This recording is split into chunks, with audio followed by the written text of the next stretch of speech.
to another episode of the More Than a Side Hustle podcast, where we help 9-to-5ers create more impact, income, and influence. And apologies, I am extremely congested, so I'm going to pass it up to my co-host. Yes, thank you. Thank you for coming back to hear us another week.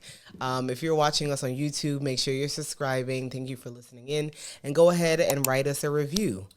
Now, I thought about, so what we're going to be talking, what we're going to be talking about today is how we went on our anniversary trip, or really any trip, while the business still ran, basically. I know that's a question that people have. How do you step apart from that without being worried about the business? So we want to talk about the tea of that. But then I just thought that generally we have a topic that we discussed before and we didn't think about one. There's always going to be a topic that we can discuss before. We can go back to the iced tea conversation. Or Ice Cube, not iced tea. So we were talking about, before we get to the business, this is actually a business conversation. We were talking about what is a generational talent versus an icon. And are they the same things? Well, it became a conversation of how it's difficult for some of these. We understand how it could be difficult for celebrities, actors, anyone really that are in that space to make it through 20 years. And those that have made it through 20 years, more than likely it has been because of business, that they're still standing strong, or we still talk about them in some capacity, is because of business. And I made the example of Beyoncé. Well, she still has music out, but Beyoncé, Jay-Z, Rihanna, and Diddy. Before the mess with what's happening Diddy now, like, these are people that's made it through the years. And Rihanna hasn't put out an album in a bit, but she has her Fenty and everything. Diddy, his liquor, all these other things. And Jay-Z, he may get a pass because he's married to Beyonce, but he has business things as well. As opposed to someone like, let's say, Bow Wow. Bow Wow was, and may still call him an icon, if you will. He was the biggest thing out. There's many people that was the biggest thing out, but they just haven't transcended. Oh, another person like Mary J. Blige. She was the biggest thing out. We still know who she is, but it's not necessarily new music coming out. I know she drops albums, things like that. So it's very hard, we were saying, to just make it through the years without at least having the business side of it. So the conversation came up about Ice Cube because one of his songs was on this morning. And what song was playing? Yeah, so Ice Cube was Today's a Good Day. That song came out early, 90s or something, right? And I was just like, wow, it's crazy to listen to someone who's been around for so long talk about, I didn't have to use my gun. Today was a good day. And I'm like, he's been around for so long, you don't even think about him in that aspect. Right. And that's how this conversation started to come up. And I had said, I was like, well, he's not really relevant today. And you were like, what do you mean he's not relevant today? You were talking about in terms of age demographic. So what makes someone culturally relevant? Is it based on your mom knowing them and talking to you about it, or do you have to be a 5-year-old kid to know that Ice Cube even exists? Well, there's two things. You said culturally relevant versus just relevant. I was measuring relevancy amongst demographics and age groups. So not just us as Black people knowing who they are in this day and age. So I was saying, yes, people 30 plus know who Ice Cube is. And the only way, if you're younger than that, and let's say 27 plus, sure.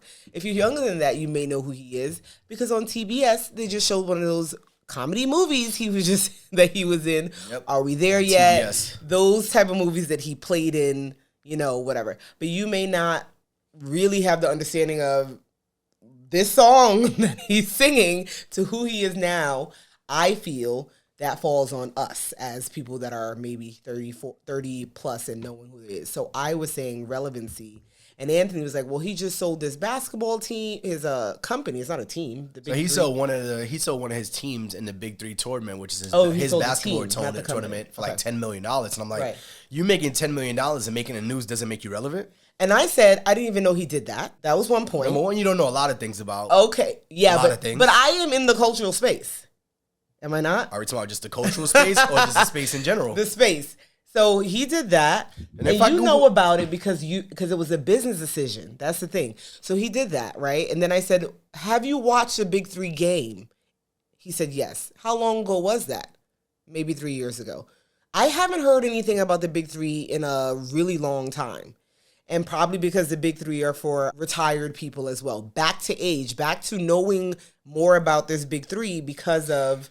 So if you Google Ice If you Cube. Google, but who's Googling him if you don't know him? If you Google Ice Cube and type and go to news section, it tells you the last relevant article was 5 days ago. You know why? Because Cat Williams spoke about him? No, because he's going on a Las Vegas tour concert. Who knew that? And who is going to that?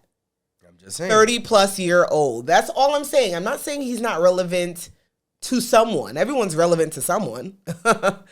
But when you think about really making an impact, transcending, and I'm not saying he doesn't do stuff on the back end. He could do stuff on the back end, but more than likely it's measured by things we know that these celebrities or other people are doing. And Jack in the Box gave him his own munchie meal. So they feel that he's relevant. Yeah, so I would say he's relevant.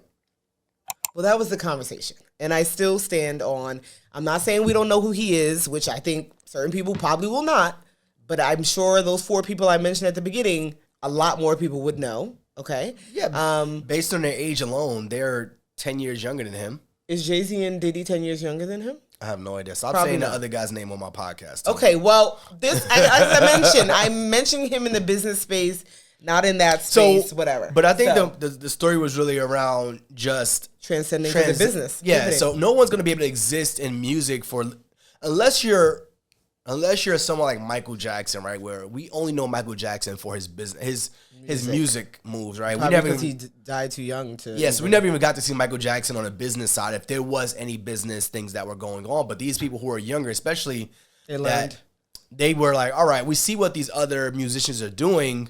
And who was talking about Kid Rock? You know who Kid Rock is? Of course I know who Kid Rock is. We talking about Kid Rock on the music side, but Kid Rock on the business side, go look him up, right? I'm not even going to get into that whole, but we're talking about transcending generations. Our culture is seeing what these other demographics of people are doing, and they're like, how do I last for 20, 30 years? And it's not going to be making new songs. Music. Generally, it's not just music. Especially now, we got so many ways to make the money that we want to make. It's like, we're not going to be able to last 20 years by just making new songs. And it's only so long that people even actually want to hear about your music, because you're not even relevant to the people who are like Ice Cube. Ice Cube. He comes out with a song today, and it's about killing people. It's like, well, we're off that. We're not talking about killing people Even anymore. if he come out with something today that wasn't about killing, how far you think it's going on the radio? I mean, even if you think about Jay-Z and Nas, they don't go as far as they used to, because it's like, that's true. People are like, oh, Jay-Z's not relevant to the culture anymore in terms of his music, because he's not talking about big pimp. He's talking about, now I'm a billionaire, here's what I'm able to do. Yeah, it's just different layers of conversation when it comes to how do you stay relevant for so long doing something different. I think is difficult. I think it's difficult to do the same thing and stay relevant. Yeah. Like just only music, it's really hard to just do that. Yeah, I mean, even if you just think about our journey, we were like, talking about the family stuff and then talking about the debt freedom stuff and then talking about the cleaning business stuff. And eventually, we won't even be talking about that anymore. It'll be, wow, that's true. Okay. It might be, all right, well, we sold off our cleaning business. Now it's just like, all right, now we got just the education business. Or maybe it's not even the education business. Maybe we're talking about something else we're doing. Maybe we're talking about the family more than the business stuff. Yeah. Like, how do you transition over the course of those years to stay relevant? And not to say you're not allowed to. You absolutely are allowed to. But I guess whatever you do, you try to do it so that you do stay on top. Yeah. In any capacity. So, all right, well, Ice Cube, we're not haters here of him at all. I said he was relevant. You said he wasn't. I said he's not. I said he's an icon. You said he wasn't. No, I didn't say he wasn't an icon. You can be an icon and not relevant. That's the issue, too. Okay. That's a different conversation. For another day. So let us know. That was our little band. That's literally, we have a conversation and it's about the business and it's about culture and this is all infused. So this is really what our podcast is about. We talking about Ice Cube, the family man, Ice Cube, the AK-47 today. Then we talking about Ice Cube. Oh, he got a son that looks like him. $10 million. Right? I do know that. $10 million basketball team. So today we're talking about what? We're talking about how do we go on our trip, vacation, and enjoy ourselves without being worried about the business? So now that's a trick question. Where do we go? Let's start there. Let's start there. We went to Mexico for our 8-year wedding anniversary and to also celebrate our baby moon. You're going to say, what's a baby moon? It's to celebrate or one last hurrah before the baby comes. And so last time we went to Aruba. This time we went to Mexico. Mexico is one of Tony's favorite places. So we did that with Alani. It's like my Disney World. Because Mexico's that's a high bar. Mexico is right there. It's definitely a 2.5 hour flight. We don't got any water in Texas. And, You know, you have a good time. You got Don't sun. say that for the Texans. They're going to be like, yes, we do. We just got to drive 6 hours. I'm not driving to Galveston. That is absolutely not happening. Yeah, so we had a good time, and that's why we went. We spent a week in Mexico. And anytime we go on vacation, it is a question of, I know for some people, of how do you manage it. Prior to this, the last time we went on vacation, we were in Africa in December for 2 weeks. So when you talk about time difference or you talk about not being connected, how do we manage that? How are we able to do that? And that's what we wanted to discuss. So what the question was, without being worried about the business. I think that's a tricky question because we may not be worried, but you do think about it. I can't imagine that you don't think about anything at all once you leave the country, right? It's part of who you are, especially if you're a full-time entrepreneur. You're doing it all the time. So I can't say you forget about it. Do you want to check in on numbers? Absolutely. Do you have to? Maybe not. It just depends on who you are. And even if you think about your job, it will be the same thing. If you are a typical, like, let's say you clock out, your job is done, you're not an upper management, right, you could turn your job. You're not thinking about your job at 5 o'clock. Yes. But if you have some I did not bring my work cell phone. Exactly, right? You even though you have a team, but your job is different. So, but if you're upper management, meaning you manage multiple people who manage multiple teams, even if you go on vacation, you're going to be thinking about, do they need me? What's happening? You'll be thinking about some aspect of your job at some point. So it's the same thing with your business. You become upper management at your job. You think about it on vacation. It becomes part of your DNA at that point. So that's one way I like to think about it as well. And so the first thing is, like, I think part of it is like how we vacation may be different. Like what you like to do versus what I like to do when it comes to vacationing is a little different. Like I don't really like the beach, but just put me at the pool, food, drinks all day. And I like excursions as well. And you like the sun. I don't like the sun. I absolutely don't like the sun. Okay. But you have to be in the sun in the pool. We spend a lot of time in the sun. No, you don't. How are you going to enjoy the pool without the sun? My feet's in the water. I got an umbrella over my head. Okay. Him on the other side, if he's like on the computer, or you want to describe your version of vacationing? Yeah, so my version of vacation means that, let's say in a normal work week, let's say you work 5-10 hours. We'll just say that. Vacation for me means that you may not be working 5-10 hours a day, but you might just clock in for an hour or 30 minutes, maybe 2 hours, right? Because I think when you own a business, especially if you own a business, you can, if you have a remote business like we do, you're able to run and manage your business from anywhere in the world. So you don't have to unplug completely, but it may be you just clocking in for an hour. So my version of vacation is I can run my business from anywhere in the world, but then also I'm not running my business all day, every day. So I did do some work on vacation. And my thought is, how is that a vacation? If you're saying that the amount of hours I'm spending is lower, so that makes it a vacation. My thing is step away completely. Like when we go on vacation, you would ask, so you're not doing nothing. I'm like, I am on vacation, okay? Yeah. I am not, nothing with the 9 to 5 and almost nothing with the business, to be quite frank. And we'll go deeper into what that looks like and why. But that's the difference that we have. And that becomes a tug of war because even that hour or whatever the case may be, I feel shouldn't be part of the equation, shouldn't be part of the discussion, okay? And then that's where it comes where you were asking, does vacation equal no work? For me, yes. For you, no. It can, but it doesn't have to. I don't think vacation means that you're completely vacating away from your current life. I think vacation means that you're... Is that not the meaning? What's the meaning? Because that sounds like that's what...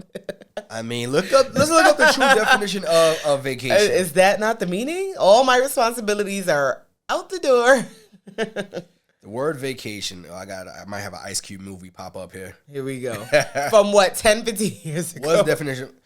A period spent away from home or business in travel or recreation. Or a scheduled period of activity where you are resting. Okay. So for me, if you're going to be doing any type of business work, then you're not resting. But I understand, right? We understand, one, am I just starting a business? Then that may be a different capacity. How big is my business? That may be a different capacity. Do you work in a business? Do you have a business that can make money without you being around? So for Cleaning Business University, for our cleaning business itself, we have put things in place that it can run without us around. At this point, we're having conversations about that business specifically about an hour a week.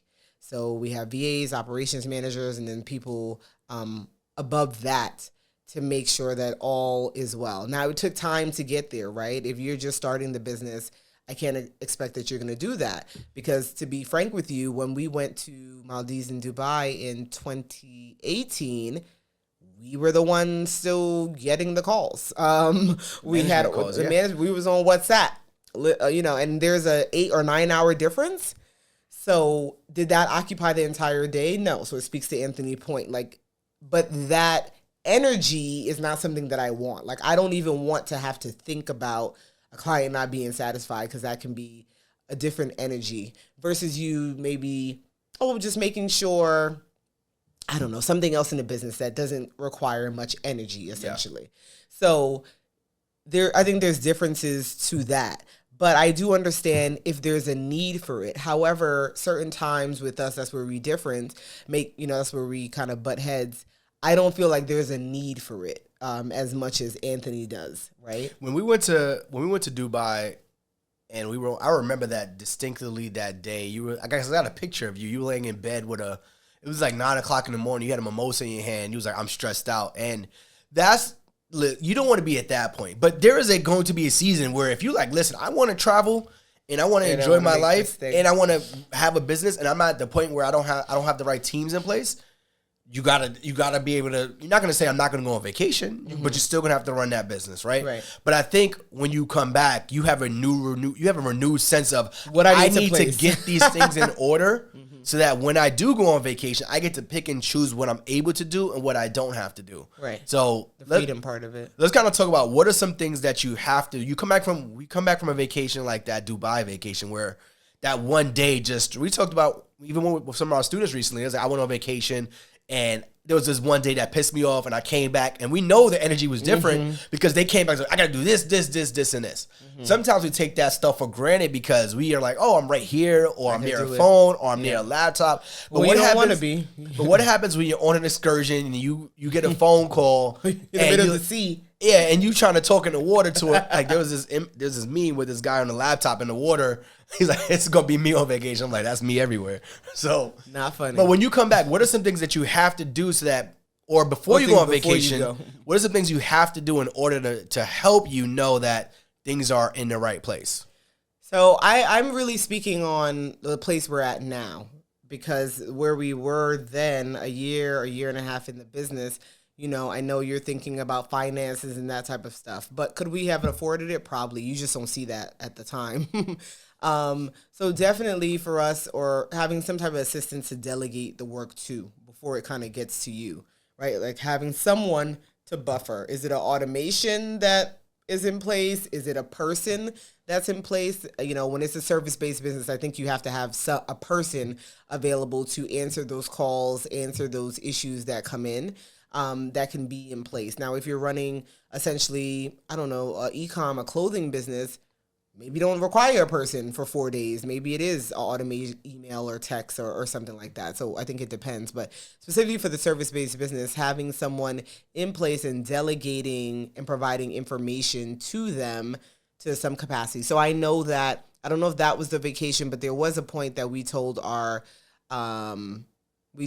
contractors, like, listen, or we maybe gave them the client's numbers. I can't remember exactly, but we did. This is the client number. You only reach out to us if there's an issue. You know what I mean? Call them, leave a voicemail, text them if you can't get into the house. Don't come to us where we go to them, which is generally what we do. But I think we were at that point now, then, like, you can just call them. You don't need to call us for us to, because that takes up more time. We're not getting them. We're going back and forth.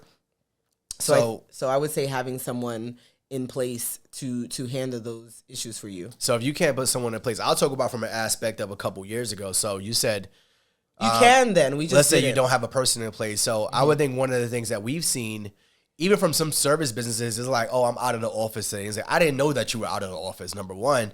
So maybe having some sort. Make sure you do. So planning ahead means communicating with the people who need to know that you're going to be on vacation. And you telling them you're on vacation doesn't necessarily mean like, I'm out. I'm not going to be available. Yeah, I'm out of office. Yeah, I'm out of the office means it might take me a little bit longer to respond. So now we're setting expectations with people or your customers who need to know that you're not 100% available. As you so usually if your teams, you got a team or you got contractors or workers or W-2s, letting them know that I won't be as readily available as I normally am. Now that what that does is give you a buffer where it's like, it might not alleviate the expectation, but at least they are aware of it. So it's not like I didn't tell you. We get people that say, oh, I was out for this week. It's like, we didn't know that you were out just because it's a holiday. I don't know what you do and how you run your business. So letting the right people know that you will not be 100% available is a decent buffer where it might help you buy some time back. At least beginning, at the beginning, I think over time you probably establish some type of like vacation protocol, or like, if I'm not available, this is what you do. Yeah, and which goes back to like SOPs and stuff like that. But you may not have that in place now. It doesn't mean it still can't run without you. But maybe in this capacity, if you're usually in it 95% on vacation, I'm in it 30%, but the person, whoever you work with, or people, even contractors or whatever, they are aware, and that makes it easier. And then you're able to figure out what are the things I need in place when I'm away.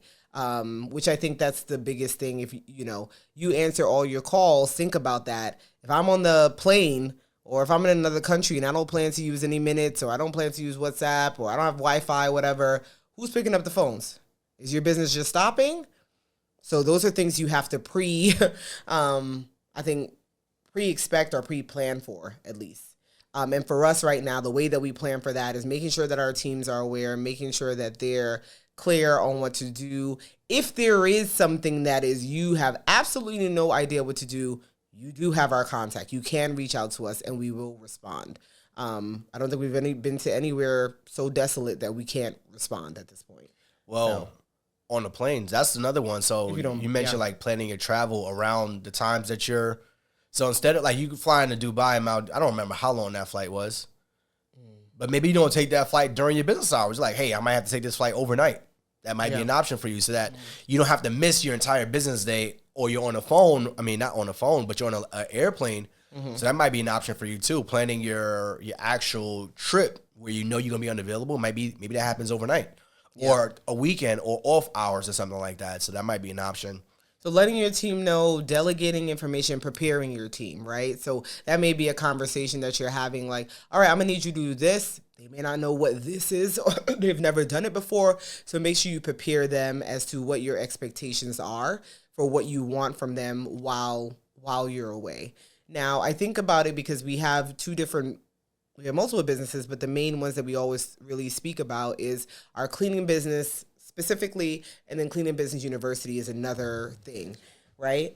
So, we got a little sicky over here. Allergies is killing me, actually. Cleaning business, where we have multiple people in place. Cleaning Business University, we do have some people in place, but it's not as much.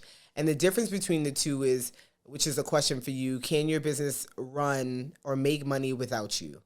And I know that's how people kind of measure a business being efficient and kind of running correctly, if you will. For us, to be frank, our cleaning business, yes, it can run without us. Cleaning Business University, not so much. It can't really run without us. Because there's multiple ways that we show up for it, i.e., the podcast. No one else is doing it. No one else can replace us. We can have guests, but no one else can replace us. Content, even if you're like, well, it's just pictures. Yeah, but then you're thinking about how can I make it make sense for the people that are watching me or following me? Like, how can I put business in it, or how do I put it back to family? That can be a capacity of it. Then we have coaches. Then we have other people that we work with for emails, for ads. So all those things, our CEO or our operations manager can help us to a capacity, but they can't necessarily run it for us. So for Cleaning Business University, it is a business that does require us. It is a business that if we're not so involved in some capacity, maybe finances will slow down. So I think that that's part of the thing for Anthony, is why he's like, well, I'm not going to just not work at all, because then income may slow down tremendously. And I have a mindset of, I think it ties into the way we think about money as to why we operate so differently in that regard. I feel like 4 days away, 5 days away isn't going to completely change our whole trajectory of our lifestyle and livelihood, right? There may be some seasons where it would, though, that it might do so. So you're more hesitant about that. But even in general, even if we're in a season that it's not, I feel like you'll still be on the computer in some way. Yeah, like I'm always gonna be on the computer. That's not something that you're gonna have to pry out of my hands. Yes, it is. One of the things that we were able to do was we moved a lot of our meetings too from different days, different times. Like, all right, we're unavailable different weeks, but there were some meetings that we did take. Like, I took you took a meeting that I wasn't happy with. Yeah, I took one of our coaching calls, right? That was already scheduled with our community. Yeah. That was fine. That was a coaching call. That was literally an hour. And then I took another meeting that you were like, I'm not taking a meeting. And I took it. Yeah. Now. Well, the whole thing was Anthony had asked me, can I take this meeting at this time? Because he won't really be knowing the schedule, the itinerary, what we doing, whatever. And I'm like, oh, well, no, we're not technically doing anything, but no, you shouldn't take it. Then he's like, well, why shouldn't I take it? I said, well, because we're on vacation, we said yes to the coaching call, but this one can wait till Monday, Tuesday, whatever. It can wait till next week. We don't have this call now. We don't have to have this call now. And then it was a back and forth. And I'm like, well, why did you ask me? Yeah. You asked me a question. I gave you my answer. And now you're trying to have me change my answer. That is my answer. If you're deciding to take the call, don't ask me. So there are some things that can absolutely be moved. Like, that was one of those things where, what? Go ahead. I'm waiting. You can't make a reaction while I'm talking. Because I know what you're about to say. So the thing is, you weren't even on the call, so you don't know the importance of it. I do know the importance of it. No, you don't. Oh, God. So if I give you the trickle-down effect of me not taking that call and waiting until Monday, you would go... 2 days. I take it on Friday, Saturday, Sunday, we take the call. We don't get started until Tuesday, Wednesday. Things needed to be in place for Thursday of that week. So I took it on Friday. They had to be ready to go. You took it on Thursday, actually. I took it on Thursday. They had to be ready to go by that Thursday. You wanted it to be ready to go. It didn't have to be ready to go, right? So, but okay, you got to be able to make sacrifices, right? And I sat on that meeting. I did the hour, and I was done, ready to go for the rest of the day. And there was something that you got to be. Listen, you got to make decisions in your life. You got to put your foot down. You got to put your foot down. Sometimes you got to take these meetings. Others and that's also too. There was this guy. It was this guy literally on the phone, and every time I saw him, he was on the phone, like literally phone to his head, like this the whole time. And I'm like, I don't want to become one of those people on vacation. But every time you see me, I was only on the laptop in the room. So I don't want to become one of those people where I can't enjoy an entire vacation because I'm on the phone making business deals or I'm closing sales or stuff like that. Work is going to look different for people. I don't know if he had a family. Maybe he did. I have no idea. But every time I saw this guy, he had his phone to his head, walking around. He had earphones in, and I'm like, damn, that's the whole vacation. Every time I saw him like at least 4 or 5 times. We was in the pool, and he walking through the pool, kicking the water with his phone in his hand. Now, if you're that type of business owner, you're that type of CEO, or you're that type of employee, more power to you. But you got to be able to make a decision on what you want your life to be. Or you go into another example was Don Peebles and his wife. His wife said, if you don't know who Don Peebles is, huge business mogul, billionaire, or close to being a billionaire. He has $1 billion of at least assets, right? And his wife said, when we go out to eat, every single version of our life is work. And she said, I knew that coming in. And I signed up for this life. She's like, we go out to eat. We're on our phones. We try to have some family time, but that's what I signed up for. And it was like, I watched his sign up for that. I know. I never said you did. I'm just putting it out there. But you have to be mindful of sometimes those are the super ambitious people that if you try to pry that away from them, they would rather you go away than their business go away. Right. Is that what you're saying? No. It is a balance of, and what also makes it difficult is the fact that we have these. Okay, good and bad, that I could work from anywhere in the world, but also how do you turn things off with this? Because that's I think a bigger thing for you as well, just turning it off, because you could be like, well, I'm just scrolling on Instagram, but you're scrolling on every business thing and then you want to bring it up to me. So then it becomes work, like, oh, I just saw this, and then it becomes work, right? Me, I'm scrolling Instagram about nothing of importance, nothing business-wise, and if I send it, I'm like, we could talk about it another time. I don't need to talk about it in that moment. So I think you need to be cognizant as well as to what you want your life really to look like when vacation and when not on vacation.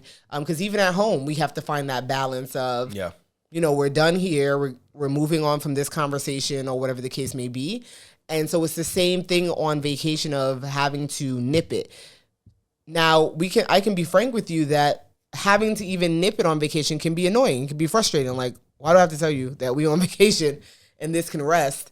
But I think, like you said, it depends on the person. Like, the person that you're with and how they operate and maybe what they're trying to work towards. And I think a point that you brought up with the guy just now is almost a billionaire is sometimes I see other people, other entrepreneurs that I'm like, wow, they're always on live. They're always doing this. They're always doing that. And I'm like, they make the money they do because of how hard they work. I can see how hard they work. And I don't want to do that. I don't want to work that hard. I'm not saying I don't want money, but maybe I don't want that much money because I'm not willing to put in that much work. So I think also having that understanding as well. How much money do you want to make and how much money do you really want to make? Work? So him being if you're a billionaire, we obviously Kibo's being a billionaire is like, you're obviously, you're not doing what I'm doing. There is no turning off. So that was actually a question that somebody was asking. Like, do you really want to be a billionaire? And it was like, what does being a billionaire entail? Yeah. How many teams? How many managers? How many meetings? Businesses? How many? Like, you have to really recognize when you talk about these numbers that people have, and it's like, we got these. You're not wearing your shirt today, but it was like my shirt. The shirt was Black billionaire in the making. Black billionaire in the making. Like, do you really want to be a black billionaire in the making? I think about do you want to have all that responsibility? Probably not. And does that mean when you go on vacation, your responsibilities turn off? So we were talking about just your responsibilities change, probably. Responsibilities change. And we're talking about things like you do if you want to take a vacation and when you're owning a business and you're a manager. So planning ahead, taking vacation during slower periods. If listen, my businesses. I don't know how I feel about that one. But what do you mean? Taking vacation during slower periods. Like when I think that constricts the whole freedom side of it for me of being able to pick up and go. Because a vacation may be Mexico, but a vacation may be a weekend in New York with family. Yeah. So what type of vacation? Taking vacation during slower periods can be something you put in place. I am just not a fan of it, and it's not something that we follow, I should say. Establishing vacation protocol. So we spoke about telling our operation manager, telling our teams, like, we're going to be unavailable during these times. Mostly, but if you do need us in an emergency, that's another thing too. You don't want to make your team so afraid to reach out to you, but then also we find that people they micromanage their team so much that they have to come to you for everything. So if you say, hey, if I micromanage you and I tell you don't come to me, now I'm definitely not coming to you for nothing because I don't have the ability to make a decision. Now I'm afraid to make the wrong decision. So you don't want to micromanage your team where they don't feel comfortable, but then also you want to put them in position to be ready before you need the vacation too. Yeah. And before you move on to that, while you were listing stuff, when you were speaking about billionaires and how hard do you really want to work, I watch the Kardashians. I know some of y'all don't like them. How do we go back to that? Because I wanted to say a point before you moved on to that. And I just thought about how the amount of things that I know Kim Kardashian does to her siblings, like, complain about how hard she works and all the things that she does. And I'm like, well, that's probably why she is close to, I don't know if she's at billionaire status at this point, or close to it, or whatever the case may be, because of how hard she works. Now, her sisters are like, I just rather be home with my kids. Like, I don't want to be doing all that. It just shows that difference. She's like, I thrive with just keep working. I thrive with the challenge. So it's just different people, different strokes of like, what do you really want out of life, and really having that understanding of what it takes to get there is important. I think that also plays into vacation. Are you taking a vacation if you feel like if I leave, I have to shut everything down? Maybe not. Maybe not. Or maybe you are. Maybe you're like, it is what it is. What it is. I think it is determined by your level of ambition too. Yeah. So I think we're ambitious people. And You're more ambitious than I am. I'm definitely more. So if we're talking about like the Kardashians as an example, and you could say whatever you want about them. Like Kim Kardashian is very ambitious, right? She has a family. She's going for a law degree. She does acting now. She has her product line now. Yeah. And you're like, how much more can a person really do or need? And it's like not about the need. It's about if I have the opportunity to do something I've never done before. That's really the definition of being an ambitious person. Why am I going to get my law degree knowing I'm making millions of dollars and I don't even practice law for the most part? Like that's the level. That's the level of ambition that some people strive to be. Now, for them, vacation is not the same as for most people. Your vacation means that I might be working instead of me working 12 hours, 10 hours a day. I might be working 5, 6. So you have to determine how successful you want to be, but then also, can you ever turn off that level of ambition? That's really hard for a lot of people. That's hard for you, would you say? I think it's hard for me. I don't think I'm the type of person that I became a billionaire. I just stopped doing. You have to stay there, right? Let's say I can stay a billionaire. What does that mean for me? I'm probably gonna try to figure. So here's what it is. So you can see people's level of ambition by what they do after they make money. So you see people who sell off their companies, right? Let's say like I was listening to this podcast about what was the guy's name from MySpace? Tom sells off not MySpace. Having a last name, but you know who he is. Tom sells off MySpace, and he doesn't do anything else. But how much did he sell it for? I feel like I saw a number, and I didn't feel like it was too much. Tom sold it to be good for the rest of his life. Let's go see. Oh, okay. Well, how much did? Enough. I thought I saw like 18 million. How much did Tom sell MySpace for? Tom sold MySpace for $580 million. Oh, okay. That's a different number. So that's life-changing money where you don't have to do anything else. You know what he does? No, nothing else. I'm like, I don't know. So does that mean that he does like photography? He does like a little bit of. He does what he loves. He traveled. People kind of spot him and they'll post on like different. I mean, to get 500 million at MySpace 20 years. I don't know when he sold it. How long? That's about 20 years ago. 20 years ago. That's a pretty great deal because right now it'll probably be $1 billion. So does that mean that he's not ambitious? He retired. He's literally the definition of a person that stopped doing everything and just traveled. Taking pictures, his Instagram page is just like, you literally go to his Instagram That's page. Exciting. Let's go to Tom's Instagram page. If I type in Tom, he is me. I am him. I got the money I need. I'm done. And maybe he is doing things that we don't have any idea about. He's just not. MySpace Tom, 668,000 followers. His last post was April 26th, and he's just literally. Let me go to his page. Look. Beautiful pictures. Traveling the way I would love to. So he's a photographer, literally photographer, like editing pictures. Did he take these pictures? This is him, 2017, 2018. Okay, and then he just posted a couple weeks ago. Okay. No, he's not active. But does that mean he's not ambitious, or there's different levels of it, right? Most people sell the company, they wait a couple of days, wait a couple of weeks, maybe wait a couple of years, and start another company. And it's like, I'm taking all that money, gonna roll it into another company. So you have to determine how successful you want to be. Basic level of ambition. Yeah, I would agree. All right, so you were listening. Sorry. So we talked about established vacation protocol, letting your teams know, delegating your work if you can.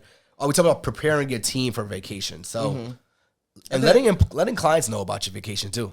Yeah, that's something that I find that people don't do. It's kind of like, why wouldn't you just say that you're out? I don't know. It's something so basic. It reminds me of like simply just picking up the phone, and you'll make it further in life when it comes to service-based business. It's something so simple, but people don't do it. Put an out of office on. Yeah, I don't know. Or just mass messaging all your clients via email. Hey, I'm going to be unavailable for the next 24, 48 hours, going on vacation, but I'll have my team respond to you or something like that.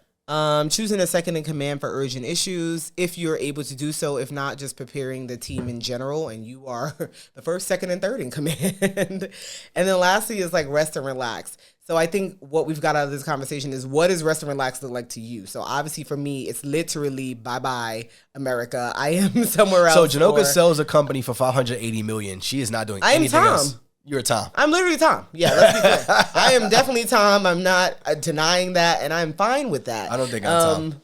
I'm definitely not Tom. Your rest and relax is just working less. Still working, just working less, and then doing some relaxing and not being in the sun, in the pool, whatever. So I think defining that for yourself and maybe the person that you're with, so you have a better understanding when you do go on vacation. So yeah, we take many vacations. We'll see how it goes as we have a second child coming. I don't know what the cadence will be at that time, but when we had Alani, we took a lot of vacations and we had all of these businesses going, and we were able to manage it. And so on and so forth. We continue to do so. So we just wanted to kind of speak on how we do it. What is the real about? It's not like nothing is happening at all, but it is definitely lessened. Nothing is happening for me. But it's definitely lessened in how quickly we show up, how many meetings we have. Those type of things are moved and changed when it comes to that. So yeah, don't wait for your next vacation to talk about to start planning what your business is going to look like. Yeah, try to plan what your business will look like before that vacation. So start getting some things in order beforehand. And if you're like Janoka and Tom, make your money, go on vacation, close the laptop, and just enjoy your life. If you're like me, we're going to sell that company and start a new one. I guess. But thank you guys for coming back again. Be sure to leave us a review or subscribe wherever you're listening or watching us at. So thank you. Appreciate you guys watching us. See you next week. Bye. Peace.